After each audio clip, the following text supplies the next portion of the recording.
Hola, continuando la clase, el análisis que tenemos que estar haciendo o comprendiendo es que lo que ustedes necesitan conseguir es un tema de investigación. Este tema de investigación va a estar relacionado muy directamente a qué tipo de proyecto quieres hacer, pero en términos generales, cualquiera de los tres proyectos va a requerir un nivel de investigación. Entonces, eso es importante que ustedes lo tengan claro, que lo visualicen y que no importa que sea una investigación aplicada o sea consultoría o sea preincubación, las tres requieren niveles de investigación y por lo cual se tiene que conseguir un tema de investigación. Entonces, ¿cómo tú conceptualizas un tema de investigación? El mismo está relacionado a estos cuatro aspectos de la vida de la persona, principalmente los intereses personales. A ti te gustan las comedias, a mí el drama, me gusta el chocolate, te gusta la vainilla. Esos son aspectos que realmente nos toman a nosotros sobre, prefiero esto o no prefiero lo otro. Lo otro que realmente determina mucho a la gente esto, buscar un tema de investigación es la carrera que hayas dado a nivel de licenciatura o si esto es una segunda maestría, alguna maestría anterior que hayas hecho, ¿no? Con respecto al trabajo, ¿dónde laboras o dónde has laborado o cómo tú estás visualizando de aquí a 5 o 10 años? También pudiera afectar o influir en términos de cuál es el tema que quieres desarrollar. Y lo último es la literatura. Obviamente es una de las cosas que ustedes van a ver hoy, que yo les voy a pedir que ustedes hagan para la segunda semana, que es que tienen que empezar un poco, en el día de hoy van a empezar a generar unas ideas, algunos temas, algunas perspectivas, problemas y preguntas, pero ya cuando se metan un poco a leer sobre el mismo, yo investigo mucho, soy un investigador de carrera, y siempre pasa, tengo esta idea y en la medida que empiezo a leer lo que yo llamo el primer periodo de lectura de una investigación, eso hace cambiar la conceptualización del tema y te ayuda, en el mejor de los casos, a poder afinarlo de mejor forma. Preguntas que tienes que yo creo que hacerte es, ¿lo conozco a nivel personal? Y eso es una reflexión que tienes que tomar. ¿Tengo conocimiento del mismo en mi experiencia laboral pasada? ¿Tengo conocimiento del mismo en mi experiencia laboral actual? ¿Conozco el mismo de forma intelectual? ¿O no lo conozco para nada? Esta última quinta también se hace porque hay personas que principalmente en el área de preincubación tienen una idea y realmente lo han visto, les interesa, pero este sería el primer acercamiento sobre qué es lo que ellos quisieran hacer como tal. Por eso esa parte quinta es importante. SETI Universidad ha tenido una serie de líneas, lo que se entiende en líneas de generación y aplicación del conocimiento. La maestría de nosotros es parte del programa de excelencia de CONACYT, por lo cual nosotros tenemos que haber expresado a la entidad federal cuáles son las áreas del conocimiento que nosotros queremos generar o aplicar, ya sea en áreas productivas de gobierno o sociedad como tal. Entonces, eso nos enmarca a nosotros qué tipo de investigación podemos hacer. Y eso es bien importante que lo tengan claro, ¿eh? No es cualquier idea, es algo que esté dentro, enmarcado dentro de la maestría como tal. Las cuatro líneas de investigación de CETIS, que está autorizado por el Programa Nacional de Posgrado de Excelencia, es la primera es gestión y desarrollo de recursos humanos, que está relacionada con la concentración de recursos humanos. Gestión y promoción y avance comercial, que es mercadotecnia. Desarrollo y gestión de estrategias, que es de alta dirección. Y la gestión y optimización de recursos financieros, que es finanzas. Como yo les decía, su línea de conocimiento tiene que estar apegado a la concentración que ustedes están llevando. Una pregunta que ustedes me pueden hacer es, si yo soy de finanzas y una persona de alta dirección, ¿no pudiéramos hacer un trabajo en conjunto? Sí, lo pueden hacer sin duda alguna, pero te tendría que reflejar ambos aspectos. Es posible y lo hemos hecho, ¿eh? Hemos hecho hasta trabajos de tres líneas, pero representa un reto en particular. Estos son ejemplos que ustedes pueden de proyectos que se hicieron en trimestres pasados. Cuando vemos la primera gestión, que es de recursos humanos, se ve el proyecto en el ámbito de la actividad laboral, proyectos en ver cómo se maneja la conducta colectiva de las personas, proyectos en el ámbito de recursos humanos, básicamente cómo va evolucionando el mercado, cómo van cambiando las necesidades de capacitación. Es increíble cómo alta dirección y recursos humanos mucho han trabajado el área de capacitación. El área de capacitar en la maquiladora principalmente es uno de los retos más grandes que hay, ¿no? Y cómo ha evolucionado de sacarlo, de hacer un outsourcing y traer gente a intentarlo desarrollarlo internamente, y ahora estamos con una etapa intermedia, algunas veces lo hacen in-house y otras veces lo hacen outsourcing. Eso es todo un reto y se está viendo cuál es la efectividad de esa capacitación porque representa una inversión de la empresa. Y súmale a eso que tú inviertes en capacitar a un empleado, pero a la misma vez tienes un alto nivel de rotación, que es otro problema de recursos humanos. No solamente, pero es un impacto directo, es algo que se puede investigar como tal.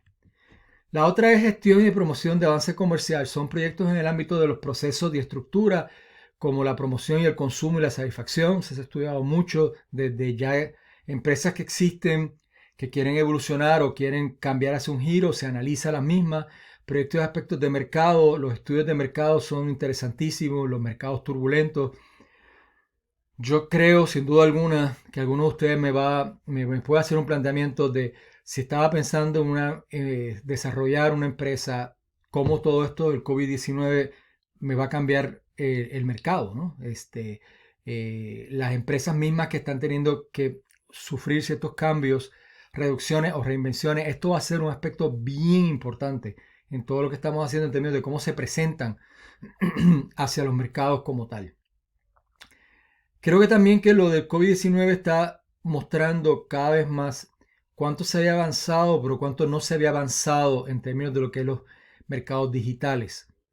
Creo que hemos visto que sí se ha habido interesantísimas las plataformas y todo lo que estamos utilizando, pero creo que todavía mantenemos un pie en el mundo totalmente que yo llamo real y otro a nivel digital. Creo que el COVID-19 nos está llevando a pensar en que hay momentos dados en la vida del ser humano que te tienes que ir casi completamente a lo digital. ¿Cómo se va a pegar en términos de la promoción y el mercadotecnia como tal? ¿Cómo tú vas a poder vender servicios en esos términos?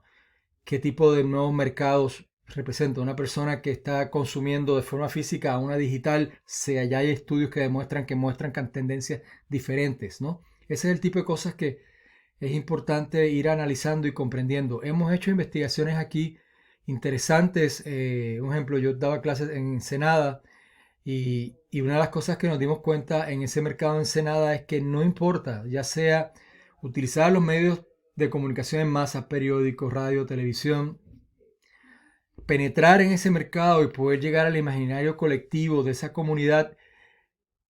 Ensenada tiene micros en mercados y tienes que ir sobre ellos muchas veces casi puerta a puerta entregando boletines. Es un mercado bien complicado Ensenada en su propia naturaleza. Entonces, estudios de mercado pueden ser muy interesantes y principalmente también se están haciendo análisis en términos de la tendencia de cambio generacional. Por ejemplo, uno de los primeros estudios que salió en Baja California sobre si estamos dispuestos o no a comprar en línea desde plataformas mexicanas hace, que me acuerdo, no sé, 5 años, un poco más o menos, mostró que solamente el 30% de la gente estaba dispuesta a ella. Hicimos uno hace poco y ya estaba casi en el 85-90. ¿Qué representa eso? Significa que la gente tiene mayor confianza, se ha podido poner más candados, los bancos han ayudado a evitar más los robos de identidad, los servicios de delivery son más efectivos, no lo sé, son aspectos interesantes que se los dejo como un dato. Y obviamente otra de las cosas también es cómo tú posicionar tu empresa en una situación donde tú pasas de servirle, y esto es un tema interesantísimo, que yo se los recomiendo que lo piensen. Yo tengo un lugar de venta de sándwiches y cómo paso, y lo he visto en Starbucks y lo he visto en otras partes, cómo yo paso de eso, de entre uno a uno, a hacerlo de forma delivery, cómo yo me muevo hacia ello. Creo que no hay todavía, aún en los Estados Unidos, yo he visto que las empresas han tenido que empezar a reinventar cómo va a ser su mercadotecnia desde esa perspectiva. Ahí se lo digo como un dato interesante. Desarrollo y gestión de estrategia y competitividad, proyecto y la gestión empresarial, gestión y liderazgo, liderazgo y estrategias empresariales, la competitividad y la productividad, las tecnologías de información. Realmente, estudiar el liderazgo dentro de este MBA ha sido una de las grandes marcas de nuestro programa. Cómo el liderato ayuda o afecta los distintos tipos de liderato, las formas de las estructuras, lo que se llama la cultura organizacional, afecta o no afecta a los lideratos intermedios y cómo eso a la misma vez cae en cascada hacia los lideratos de línea de producción. es fundamental. Las relaciones de género también son muy importantes. Los techos de cristal que hay con respecto al crecimiento de la mujer dentro de la empresa, todo eso es algo que se puede, si se ha analizado, y han sido temas muy interesantes y que los compañeros han aprendido y yo he aprendido muchísimo con ellos en ese proceso. Y la última es la gestión y utilización de recursos financieros y económicos. Esto es interesante porque cuando hablamos de finanzas pensamos que es algo cuadrado, pero obviamente las finanzas no es otra cosa que un manejo de un sistema de información claro y preciso que te da las cuentas de cómo van tus cosas, en términos de los recursos que tiene, que ya sabemos en economía que los recursos son finitos. Entonces, cómo la estructura administrativa impacta lo financiero, cómo la mercadotecnia puede impactar las políticas financieras que se quieran hacer. Obviamente la planeación estratégica tiene que estar muy pegada junto con el aspecto financiero. Cada vez más la administración, cuando tú haces planeación estratégica, tiene que estar dentro, o cuando tú haces la planeación estratégica, el presupuesto se tiene que basar en esa planeación que tú estableces, ¿no? Todos son aspectos interesantes que podemos seguir analizando y profundizando sobre ellos. En clase sincrónica podemos, si tienen alguna duda, yo con todo cariño puedo seguir profundizando sobre ello. Bueno, en términos de lo que significa un proyecto integrador no es otra cosa que una investigación final para que el estudiante pueda graduarse. El mismo lo que representa es que yo, junto a un profesor del curso que soy yo y quizás un asesor externo, o que eso es un dato importante. Si tú tienes un tema y yo o Seferino sentimos que no, en términos de contenido, no de estructura de investigación, entonces nosotros la manejamos muy bien. Yo no soy todólogo, así que no sé todo lo que está pasando en lo que se entiende en la administración de negocios y de empresas. Y tú entiendes que necesitas buscar algún consejero que te ayude, just do it, be my guest, háganlo, qué bueno, y nosotros fomentamos que eso suceda como tal. Estas son las tres vertientes que son importantes que ustedes, y si ven hay una cuarta. La primera es la investigación, y es una investigación más tradicional académica. Esta investigación nosotros les recomendamos, si alguno de ustedes está pensando hacer un doctorado, es que haga esta investigación, porque cuando tú planteas que vas a hacer un doctorado, principalmente en México, no tanto en Estados Unidos, y también en España lo requieren muchas veces, es que tú presentes cuál fue tu investigación y tiene que estar muy cerca. No es una tesis, pero tiene que estar muy cerca dentro de una estructura académica, y ustedes ven, tiene una introducción, una revisión de literatura, metodología, análisis y implicaciones y recomendaciones. No tiene un aspecto totalmente aplicado, sino es un desarrollo intelectual. Se tiene que hacer investigación de campo, se tiene que trabajar en ello, pero es más orientado a un conocimiento que nosotros llamamos académico, en términos de creación en esa área. La que más se utiliza aquí en CETIS y que los estudiantes siempre han preferido es la investigación aplicada. Como ustedes pueden ver, son exactamente iguales la primera y la segunda, y lo que cambia es la quinta parte de la propuesta e implementación. ¿Por qué? Porque es una investigación aplicada. ¿Ok?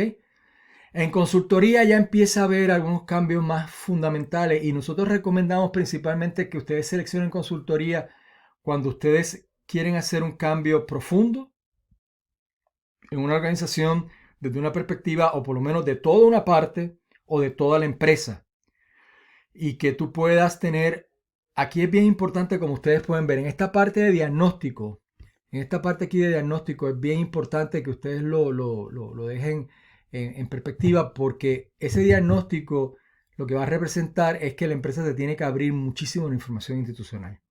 Si tú no crees que tengas esa posibilidad, yo no te recomiendo que te vayas a consultoría, y mejor no vayamos a investigación aplicada.